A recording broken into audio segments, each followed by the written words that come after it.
Microsoft office word ക്ലാസ്സിലേക്ക് എല്ലാവർക്കും സ്വാഗതം.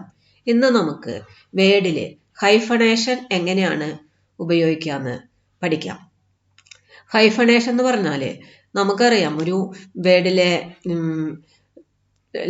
എൻഡിൽ, ഒരു ലൈനിന്റെ എൻഡിൽ നമ്മളൊരു ലോങ് വേഡ് ടൈപ്പ് ചെയ്തിട്ടുണ്ടെങ്കിൽ ആ വേഡ് മൊത്തമായിട്ട് താഴത്തെ ലൈനിലേക്ക് പോകുന്നത് നമുക്ക് കാണാൻ പറ്റും.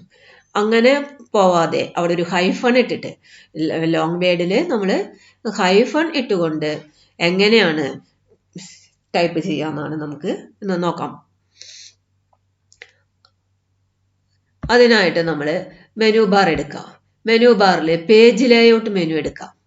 പേജ് ലേഔട്ട് മെനുവിൽ ഹൈഫണേഷൻ എന്ന് പറഞ്ഞ ഓപ്ഷൻ എടുക്കാം. നമുക്ക് കാണാം ഇവിടെ ലൈൻ നമ്പറിന്റെ താഴെയായിട്ട് ഹൈഫണേഷനിൽ വന്നിട്ട് നമുക്ക് ഓട്ടോമാറ്റിക് ഹൈഫണേഷൻ കൊടുക്കാം.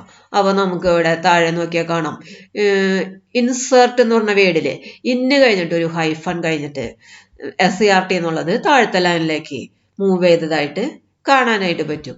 അത് നമുക്ക് ഓഫ് ആക്കണമെങ്കിൽ ഹൈഫണേഷനിൽ തന്നെ പോയിട്ട് ഓട്ടോമാറ്റിക് ഓഫ് ആക്കിയിടാം. ഓട്ടോമാറ്റിക് ഓഫ് ആക്കാനായിട്ട് ഹൈഫണേഷനിൽ നൺ ഇട്ട് കൊടുക്കാം.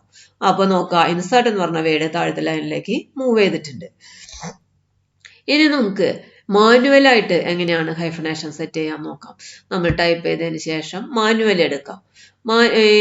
ഹൈഫണേഷനിൽ മാനുവൽ എടുത്തു കഴിഞ്ഞാൽ നമുക്കിവിടെ ഹൈഫണേറ്റ് ചെയ്യേണ്ട വേർഡുകൾ കാണും. അപ്പൊ ഇവിടെ ഫസ്റ്റത്തെ വേർഡ് ഇൻസേർട്ട്, യെസ് അടിച്ചു കൊടുക്കാം. അപ്പോൾ നെക്സ്റ്റ് വേർഡിലേക്ക് മൂവ് ചെയ്തിട്ടുണ്ട്. മാർജിൻ, MAR കഴിഞ്ഞിട്ട് ഹൈഫൺ ഇട്ടിട്ട് കാണാം.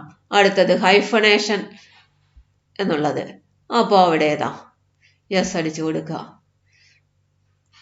നോൺ ബ്രേക്കിംഗ്, ഇങ്ങനെ നമുക്ക് യെസ് അടിച്ചു കഴിഞ്ഞാൽ ഹൈഫണേഷൻ വരേണ്ട വേർഡ് കംപ്ലീറ്റ് ആകുമ്പോൾ ഹൈഫണേഷൻ ഈസ് കംപ്ലീറ്റ് എന്ന് പറഞ്ഞൊരു മെസ്സേജ് വരും. ഇങ്ങനെ നമുക്ക് മാനുവലായിട്ടും ഓട്ടോമാറ്റിക് ആയിട്ടും ഹൈഫണേഷൻ ഇൻസേർട്ട് ചെയ്യാം. ഇനി ഹൈഫണേഷന്റെ നമുക്കൊരു ഹൈഫണേഷൻ ഓഫ് ആക്കാനായിട്ട് നമുക്ക് നൺ ഇട്ട് കൊടുത്താൽ മതി.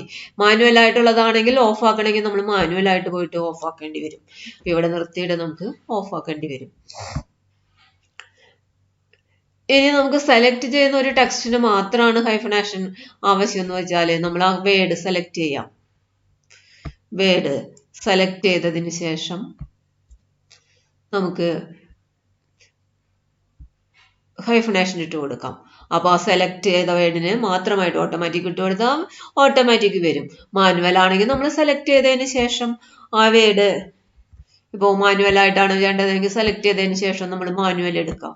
മാനുവൽ എടുക്കുമ്പോൾ ആ വേർഡ് ഡിസ്പ്ലേ ചെയ്യും. അവിടെ നമുക്ക് ഹൈഫണേറ്റ് അറ്റ് യെസ് അടിച്ചു കൊടുക്കാം. അപ്പോൾ സെലക്ട് ചെയ്ത ആ വേർഡിന് മാത്രമായിട്ട് നമുക്ക് ഹൈഫണേഷൻ കിട്ടും. ഇതാണ് നമുക്ക് വേർഡിൽ ഹൈഫണേഷൻ എന്ന് പറയുന്നത്. അപ്പോൾ ഇന്നത്തെ ക്ലാസ് നമുക്ക് ഇവിടെ അവസാനിപ്പിക്കാം.